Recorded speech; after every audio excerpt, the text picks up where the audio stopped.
Selling a home in this real estate market is becoming more difficult. As market conditions slowly move in the buyer's favor, buyer behavior is also changing, and this is catching a lot of sellers and realtors off guard and causing a major divide in our market. Homeowners who are putting up their home for sale right now are going to fall into one of two categories. They will either fall into the small percentage of homes that are seeing lots of activity from buyers and ending up selling in the first couple of weeks, or they make a combination of mistakes we'll talk about in this video and end up with the vast majority of homes that feel like the market is dead, don't receive any offers, and are left to make a tough decision, lower the price, or take it off the market. And there's no in between. From my perspective as a realtor here in Oshawa, working with both buyers and sellers in different areas and price points, it truly feels like two separate markets happening at the same time. I, of course, have buyers who are in competition on every home they offer on. One of my own recent listings had 10 offers. Meanwhile, I also have listing agents calling me on offer day asking if my buyers have any interest because they haven't received any offers. In this video, I'll tell you why nearly 70% of homes are not selling each month, what you can expect when you sell your home this year, and how one word can make or break your entire sale.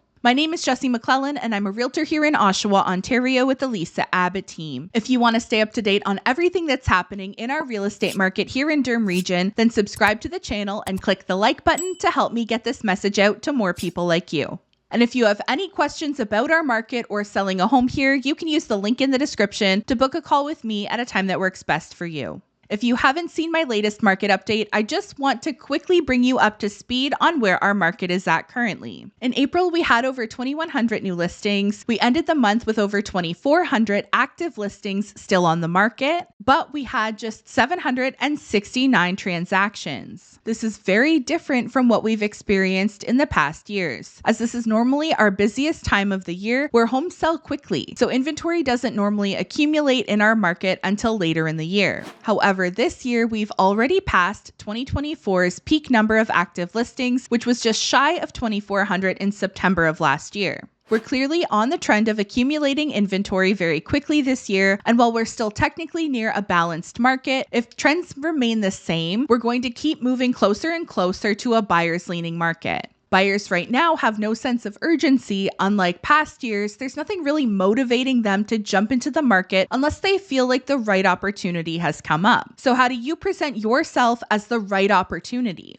The homes that are selling in the first 2 weeks and getting the top end of their market value are the homes that catch the buyer's attention immediately and present themselves as the best opportunity. With this many homes for sale on the market, you're competing against a lot of other sellers. So if your home doesn't stand out, it will quickly move to the bottom of the pile. You have to highlight the wow factor of your home. Is there a really unique feature in your home? Do you have a stunning kitchen? Do you back onto a ravine and have a private backyard? Then lean into those things in your marketing. But not every home is going to have that super unique feature or professional chef's kitchen to grab a buyer's attention. And this is where your pre-listing preparation and professional staging can come into play. Choosing the right paint colors, decluttering, and bringing in professional staging can completely change the way your home looks and add that wow factor. And sometimes your wow factor is simply going to be your price. Every home is different. You have to figure out what's going to be the most attractive thing about your home and lean into it. Even if your home needs updating or renovations, as long as you're pricing it appropriately, lean into the fact that it's a great opportunity for someone to buy into your area at a more affordable price and to update to their tastes. It's not that only perfect homes are selling, it's that perfectly positioned homes are selling.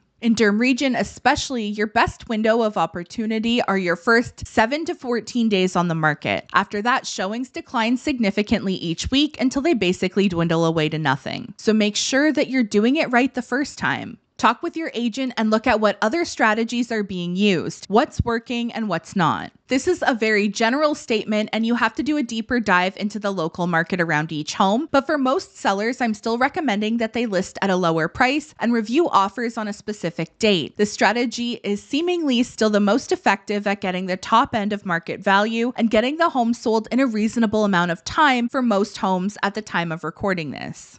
It's always easier to price low and then adjust your price up to your expectations if you don't receive satisfactory offers than it is to start at a higher price, then lower it and hold offers, then raise it back up again. That just tends to confuse buyers and agents, and that's definitely not what you want to do in an already competitive market. How you price your home is going to dictate your experience as a seller or how successful your sale is. You can have a home that's a 10 out of 10 and absolutely immaculate, but if you overprice it, the buyers are not going to show up. Overpricing and having expectations that are above market value for your home is extremely risky, and it's what's hurting sellers the most right now. You're wasting the most important time on the market, which are those first 7 to 14 days when your home is still the new listing showing up at the top of feeds on home search sites. After that, your home falls lower and lower in the search results, and as the days on market number adds up, buyers start to wonder what's wrong with that home, and they will use your time on the market as leverage. You also have to take into consideration what's happening in your market and where are things trending. If prices are trending downward and listings are piling up, every day that you're on the market after that first week or two is hurting your chances of getting the best offer and hurting your chances of selling. This is how sellers end up chasing the market down and taking less money 2 or 3 months down the road than how they just priced it correctly at the beginning. And when you get into price reductions, they're not small numbers. You're not reducing your number by $5,000 or $10,000 on your $900,000 home. That doesn't make it more appealing. If a buyer's value of your home is only off by $10,000 of your list price, they probably would have already brought you an offer. So when you get into price reductions, it really needs to be $25,000 or more usually at a time to be effective.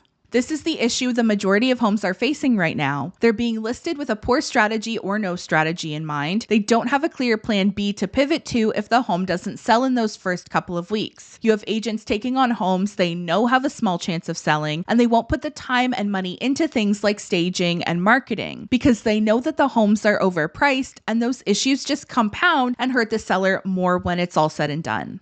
With all of that said, there are 2 things that you need to know before you sell this year, including the one word that can put your sale at risk. The first is to consider selling your home first before you buy the next one. I would say this applies to most sellers except for those that are looking for a really unique unicorn property that very, very seldom comes up for sale. Otherwise, I recommend to most people in this market that they sell first. I totally understand some sellers will feel uncomfortable doing it this way because there's a fear of what if we don't find something, and at the end of the day, it's your choice, but here's why I recommend this. Once your home is sold, you know exactly what number you're working with. When the market shifts like this, some people forget to shift their approach with it, and if you go out and buy your next home before yours is sold, you're putting yourself in a risky position, especially if you're relying on the money from your sale to fund your next purchase. And let's face it, who isn't? What if your home doesn't sell as quickly as you expected it to? You can ask the sellers of the home that you bought for an extension, but they're likely buying another home too and have adjusted their timeline around the original closing date you negotiated. So they might not be willing or able to give you an extension. And what if you don't get the offers that you were expecting? Are you going to be able to close on your purchase even though the offers came in below your expectations? These things can put your deal in jeopardy and potentially put you in a breach of contract on your purchase, and that turns into a very costly legal battle. So the simple way to avoid all of that is to sell your home first. Know what your number is that you're working with and then go house shopping. Now, I'm not saying that you can't browse and see what's selling in your price point because I think that is a very good idea to make sure that the move is worthwhile, but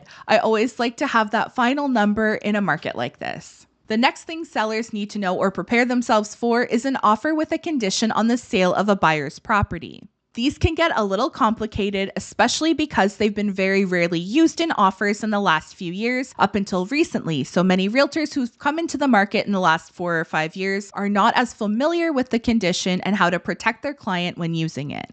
If you're considering an offer with a condition on the sale of the buyer's property, the condition needs to include an escape clause. An escape clause allows you, the seller, to continue to market your home for sale and to entertain other offers. For example, if you accept an offer from buyer 1 and it's conditional on the sale of the buyer's property and gives them, say, 2 weeks to sell their home and remove the condition, if you were to receive another offer from buyer 2 during that time, an escape clause would allow you to notify buyer 1 that you've received another offer and they need to remove their condition in a certain time frame, or the contract becomes void so you can work with buyer number 2. This is where many sellers and listing agents are making a very simple but very costly mistake with one word. To protect you as a seller, you should ensure that the condition states that if you, the seller, receive another offer that's satisfactory, you shall notify the buyer, and the buyer has a specific amount of time, usually 24 or 48 hours, to remove all conditions. Smart buyer's agents will always word it as remove this condition, meaning if the seller were to choose to work with buyer number 2 and you notify buyer number 1 that you've received another offer and they need to remove their condition or the contract will become void, buyer 1 would only need to remove the sale of buyer's property condition. If their offer is still conditional on home inspection, financing, or something else, they still have that time period that was previously specified to fulfill those conditions. The purpose of the escape clause is to give you the opportunity to market your home to other buyers, and if a good enough offer comes in, you can force buyer 1 to firm up on the deal or void their contract so you can work with another buyer. This is why you want it worded that the original buyer has to remove all of the conditions, because them only removing one and still having you tied up for another few days or week with the other conditions defeats the purpose of an effective escape clause.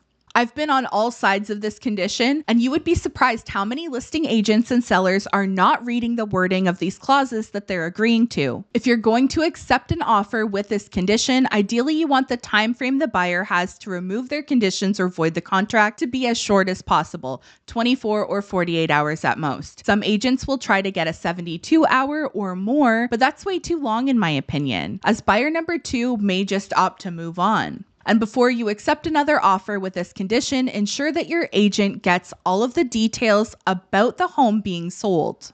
If I'm representing you as a seller and a buyer brings an offer with that condition, I want us to know their list price, their strategy, what they need to sell their home for, and what they expect their home to sell for. Is the home already for sale? And if not, when's it going up for sale? Is it being staged? Is there going to be professional photography? And we also usually want to see that the listing agent is the same as the buying agent, meaning less moving parts. If the buyer's agent isn't involved with the sale of the buyer's property, that's a huge concern for me because now there's a third party being brought into this and relied on. We want to ensure that if you're signing an offer with this condition, that we're confident that the home will sell and that the buyer will firm up. If the buyer's agent isn't involved with their sale, there's no way for them to provide you with all of the details that you need or for them to have the confidence that the home is going to sell for sure. I hope I explained that well. If you have any questions about the information in this video or selling in our market, use the link in the description to book a call directly with me, and I'm happy to help you out. Thank you so much for watching until the end. I hope you found it helpful, and I'll see you in the next one.